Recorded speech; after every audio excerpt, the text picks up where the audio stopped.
이제는 상영하는 극장이 하나도 없는 영화 저수지 게임에 또 그 얘기. 감동을 받고 농협 사건을 계속 하고 계신 분입니다. 더불어민주당 김현건 의원 나오셨습니다. 안녕하십니까? 예, 반갑습니다. 네. 좀 일찍 하셨으면 영화도 되고 좋았을 텐데 영화는 다 끝났는데 이제 끝난 다음에 계속 하고 있습니다. 그럼 예. 영화에도 한번 나가버렸을 텐데요. 예.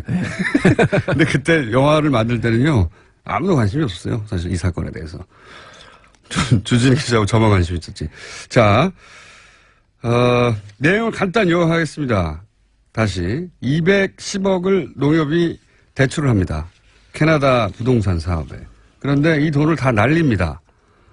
다 날렸는데 어떻게 날렸나 봤더니 담보를 설정해야 되는데 담보를 설정을 안 하고 그리고 대출을 했으니까 이자도 받고 대출금 상환을 해야 되는데 그러기 위해서 통장을 만들어가지고 일종의 자물쇠에 해당되는 질권 뭐 전문 용어는 아실 필요가 없고 하여튼 그런 자물쇠를 잠궈놨는데 당연하죠. 돈 받는 사람만 그 통장을 열어봐야 하는 건데 그 자물쇠를 풀어줘가지고 또 돈을 다 가져가 버렸어요. 예.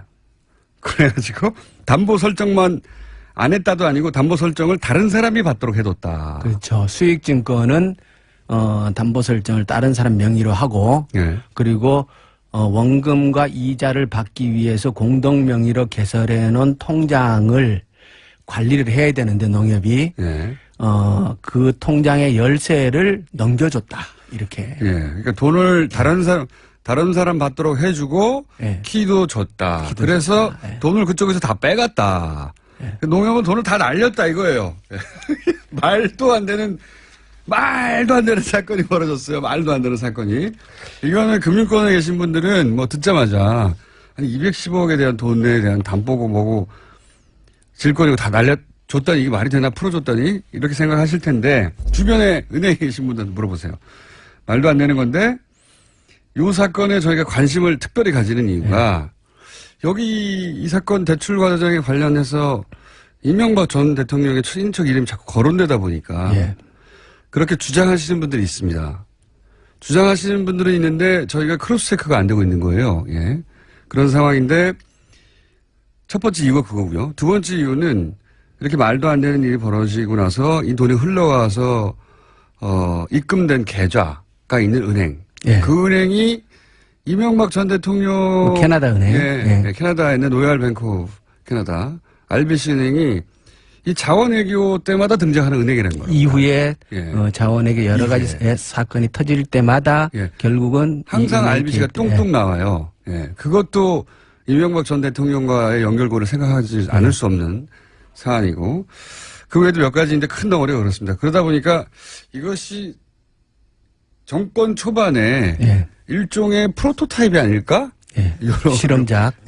이런 식의 어떤 작업을 한 다음에 혹시 이후에도 비슷한 작업들이 계속 있지 않을까 하는 의심 하나. 또 하나는 그 계좌, RBC 은행의 그 특정 계좌가 찾아서 그 특정 계좌에서 돈이 어디로 흘러갔는지를 계속 추적하면 뭐가 나오지 않겠는가. 그렇죠. 그 네 개의 그 계좌를 통해서 돈이 오고 간 흔적이 있으니까. 그러니까 농협은 210억을 출자를 했는데 원금은 전액 손실했지만 그 과정에서 60억의 이자는 받았다고 얘기를 하거든요.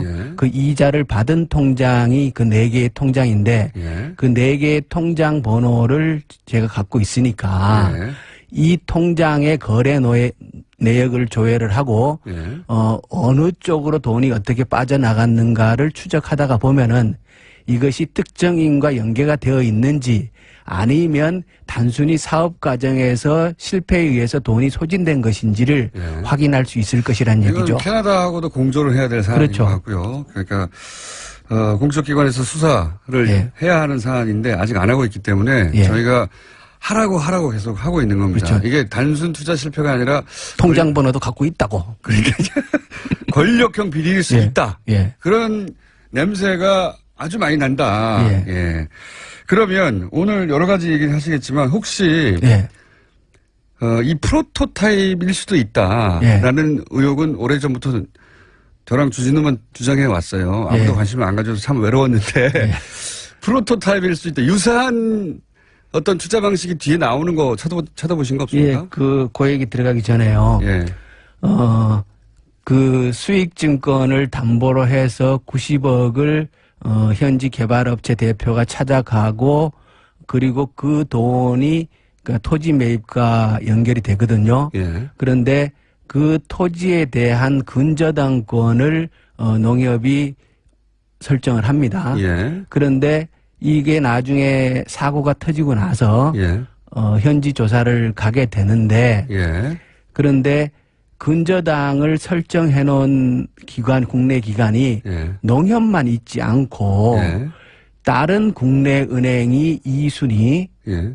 그러니까 이 순서를 투지가 필지가 여러 개이다 보니까 농협이 1순위인 것도 있고 그 은행이 2순위인 것도 있고 이것이 바뀌어 있는 것도 있고 예. 예. 그렇다라는 거를 보고 예. 얘기를 하는 사람이 있어요. 어허. 그 얘기는 뭐냐 그러면 농협만 이 투자에 연계되어 있지 않고 다른 은행도 예, 다른 은행도 그거 저희도 몰랐습니다. 예, 다른 은행도 우리 서류를 안 보여주니까. 아하. 그래서 이게 농협만 연루되어 있는 게 아니다. 연루된 게 아닐 가능성이 있다. 예, 근저당에 국내 다른 은행이 이게 설정이 되어 있다는 얘기는 농협만 210억이고 다른 은행이 또 있을 수도 또 있다. 있을 수도 있다. 예. 처음 알았습니다. 그래서 그 얘기를 말씀을 드리고 이건 단순한 사건이 아니니까 네. 반드시 조사를 해야 된다. 영화도 만들었지 않습니까? 아, 예, 잘하셨습니다. 극장에서 다 내려갔는데 예. 그때 하시면서 이 얘기를 했으면 네. 얼마나 좋았을까. 그 말씀을 드리고요. 예. 그리고 이제 이게 이제 확대될 수도 있겠군요. 예. 아하. 그리고 2009년도에 예. 산업은행하고 예. 수출입은행하고 농협하고 미국에 그 천연가스 투자를 합니다. 그런 건 너무 많이 해가지고. 예, 어쨌든 하는데 결국 그 세 개의 기관이 합쳐서 3천억의 손실을 봅니다. 200억하고는 비교가 안 되는 3천억. 비교가 안 됩니다. 3천억. 예. 근데 우리가 이제 수출입은행이 이게 다 이제 그 관치은행적인 성격들을 갖고 있는 기관들이지 않습니까? 네네. 수출입은행이 330억의 손실을 보는데 왜 니네가 도대체 여기에 참여를 해가지고 수출입은행은 330억. 네, 농협은 170억. 네. 산업은행은 여기 농협도 또 꼈어요? 농협이 또 끼어요. 또 끼는데 그 돈도 상호금융 특별회계의 돈입니다. 냄새가 나네요. 네. 그러니까 이게 농협은 원래 이런 해외 투자에 앞장서서 하는 경험도 없고 그렇죠. 지난번에도 말씀드렸듯이 상호금융 특별회계는 농민들의 돈이기 때문에 이런 데 넣지도 않고 매우 안전하고 보수적으로 운영하는 것이 기본 원칙인데 또 들어가서 170억을 날려먹습니다. 여기도 똑같이. 날려먹는데 근데 여기는 170억은 3천억 중에 일부일 뿐인 거네요. 이번에는. 이게 이제 펀드가 하나는 아니에요. 여러 개 복수의 펀드가 있는데 산업은행이 운영하는 펀드에 가입을 한 건 아니고 근데 그 같은 흐름이에요. 거기에 농협이 170억을 또 날려먹습니다. 또 날려먹고. 근데 어쨌든 그 날려먹었다고 하는 사업들을 모아봤더니 3천억 정도가 사라졌다. 3천억 정도가. 그런데 이 투자 과정에서도 농협에서 보여준 투자 과정과 유사한 어떤 그런 특징이 보이니까 이 말씀하시는 거니까. 그래서 수출입은행에다가 투자하게 되는 과정에 대한 질의를 했더니 왜 투자했느냐? 답변이 온 게 아주 재미있는 답변이 왔어요. 그때 수출입은행 입장에서는 그 투자 방식이 블라인드 펀드 방식이었다는 거예요. 묻지도 따지지도 않는데. 블라인드 펀드가 뭐냐면은 투자 대상을 정하지 않은 상태에서 투자금을 모으고 그 이후에 투자 대상을 모색 투자하는 방식이라는 거예요. 그러니까 이게 일종의 쉽게 얘기하면 묻지마 투자 방식이라는 거예요. 그러네요. 이게 투자 방식이 이런 방식이 있는지도 잘 모르겠지만 만약에 있다면 이것은 매우 안전하고 수익이 검증된 투자처에만 적용되는 방식일 거라고요. 그렇겠죠. 그렇겠죠, 당연히. 당연히 그렇겠죠. 그래서 수출입은행이 참여할 때는 이 브라인드 펀드 방식이었기 때문에 자기네는 어디에 투자를 하는지 투자가 적격한 건지를 심사할 수 있는 기회조차도 없었다는 거예요. 자기 돈이 어디로 가는지 예, 몰랐다. 그리고 매우 훌륭하네요, 이거. 이게 이제 운용사는 따로 있고 예. 수출입은행은 출자자로서 참여를 한 건데 예. 출자자는 운용사의 투자 결정에 따라 출자 이행을 요청에 따라서 돈을 냈을 뿐이다. 수행할 의무만 있다는 거예요. 돈만 냈을 뿐이다. 돈만 냈을 뿐이다. 쉽게 얘기하면 어디에 투자하는지도 모르고 그것이 사업 타당성은 따지지도 않고 할 기회 자체도 자기한테 없다는 권한도 없고 근데 그 330을 넣으니까 넣었다. 그 이상의 돈을 넣은 거고 날려먹은 건 그렇게 날려먹은 거고. 이거는 금융기법을 잘 아는 사람이 네. 소위 이제 눈먼 돈에 해당된다고 생각하는 그러니까 권력이 누르면 투자하라면 투자할 만한 곳에다가 투자하라고 해서 근데 그 방식은 이런 블라인드 펀드라는 방식을 차용해 들어와가지고 심사도 하지만 이래는 그렇죠, 이렇게 그렇죠. 거대한 사기극인 것 같은데 저는 아무리 봐도 그러니까 이게 그때 운용사는 산은에서 그 KDB 해외 자원 개발 펀드라는 이름으로 그걸 한 거고 그 산은 수출입은행하고 산은하고를 비교해 보면 수출입은행이 완전히 을이죠. 그러니까 이명박 대통령 시절에 우리가 의혹을 가진 사건들의 특징은 다 있는 절차를 밟아요. 아, 그래요? 있는 절차를 반드시 밟긴 하는데 그것을 거기에 해당되지 그러니까 있는 절차인데 거기는 안 맞는 절차를 끌어와가지고 씁니다. 어쨌든 절차를 밟는다 이거죠. 그리고 나서 나중에 문제가 되면 무슨 소리야 우리는 절차를 밟았는데 이런 사안이 되게 많아서 잡아내기 어려워요. 근데 여기는 블라인드 펀드라는 방식으로 이런 투자해 하면 투자하지 않을 수 없는 돈을 끌어모아가지고 투자해가지고 결국 3천억을 날려버렸다. 그렇습니다. 그래서 훌륭한데요. 이 방식을 보면은 훌륭해. 그러니까 농협이 당시 2008년도 캐나다 토론토에 투자를 할 때는 이러한 정형화된 틀을 갖추진 않았겠지만 결국은 그때도 농협은 투자 타당성 조사와 적격성 심사를 할 수 있는 권한이 없었을 거라는 거예요. 실제로 안 했다고 하니까요. 그리고 기록에 보면은 심사위원회에서 당일 투자 결정을 했다고 하니까. 당일. 아니 이 대출을 받는 회사가 그 전전날인 가서 만들어줘요. 그런데 심사도 당일 이렇게 투자 결정을 했다 그래요. 그런 거 봐서 전전날인가 직전에 만들어진다. 이런 그 해외 자원 개발 펀드 KDB 그 산업은행에서 했던 이 방식이 의 원시적인 형태가 프로토타입이라는 원시적인 형태가 농협에서 나타났지 않았겠느냐. 제가 프로토타입이라고 주장해온 걸 처음으로 그런 것 같다고 해주신 분입니다. 매우 감사드리고요. 계속 주장해온 이거 프로토타입 같아. 이 방식을 한번 해서 성공하고 난 다음에 계속 확대해가지고 계속 한 거야. 이런 주장을 했는데 아무도 이제 안 받아주니까 우리끼리 떠들었는데 그런 유사한 징후를 발견하신 거군요. 이제 공부하시다가. 그게 수출입은행에서 공식적으로 의원실에 제출한 자료를 들여다보니까 이게 워낙 뭐 또 잘 모르는 얘기들이 또 한참 들여다보니까 얘기가. 의원님은 공부를 천천히 하시면 굉장히 열심히 하시는 것 같아요. 꼼꼼하게. 그게 이제 할 수 없이 시간을 더 투자하는 수밖에 없잖아요. 이게 실력이 안 따르면. 공부를 근데 굉장히 열심히 하셔가지고 누구보다 더 깊이 들어가시네요.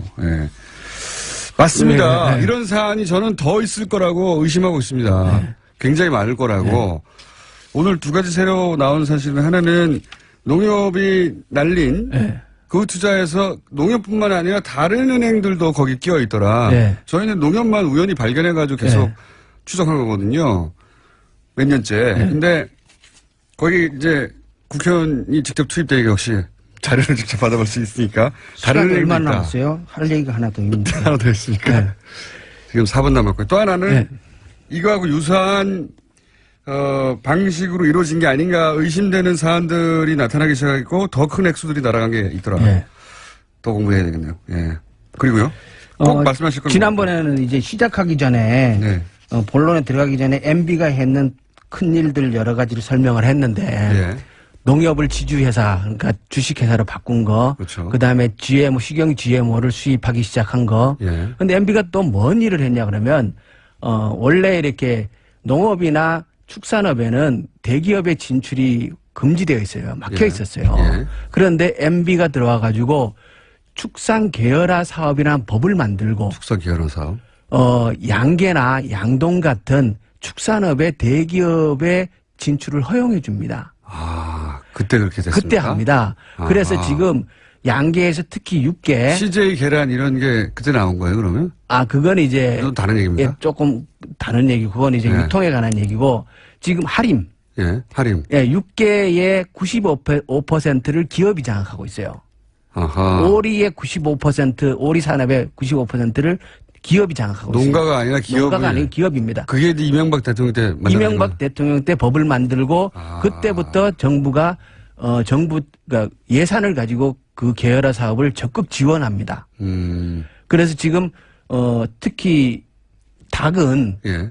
거의 대기업한테 다 넘어갔어요. 이미. 예. 그러니까 양계 농가라는 건 사실상 존재하는 게 아니라 농가는 있어요. 하청업자가 됐다. 그러니까 이제 아하. 그 과정을 그 관계를 제가 얘기하면서 그렇다면 당신 워낙 억울하고 예. 비참하다고 얘기를 하니까 예. 제가 그렇다면 지주 소작 관계에서 소작농의 지위에 해당됩니까? 예. 라고 농가에게 물어봤더니 아니다. 자기네는 노예다. 이렇게 얘기를 하거든요. 그냥 노예다. 네, 노예다. 이것도 예. 벌어진 일이다.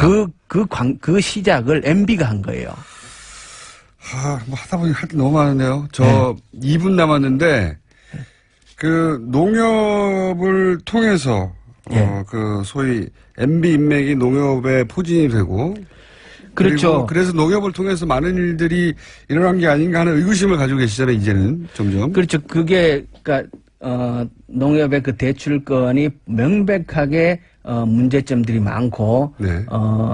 그 뭡니까 감사에 의해서도 여러 가지 지적이 있었는데 예. 그 부분이 완전하게 의문이 해소되고 척결되지 않은 이유가 도대체 뭘까? 예. 그것은 그렇다면 당시 MB가 들어가고 그러니까 최원병이란 MB 측근이 들어가고 그때의 영포라인과 연결된 농협 내에 예. 천년회라는 그렇게 조직이 불린 적이 만들어지고 있었죠. 예. 그리고 몇 번 보도는 됐지 않습니까? 예. 그런데 그 농협 내의 사조직과 예. 이 대출을 누군가가 뒤에서 은폐하고 비호하는 사람들이 없다면 이게 안 드러날 리가 없죠. 그러니까 이게 그리고 예. 대출이 이렇게 이루어졌겠는가 하는 그렇죠. 의구심. 그래서 결국은 제가 이제 그래서 천년의 멤버들의 이 명단을 구해서 봤더니 여전히 농협 내에 실세들이 다수 있고. 아하. 예.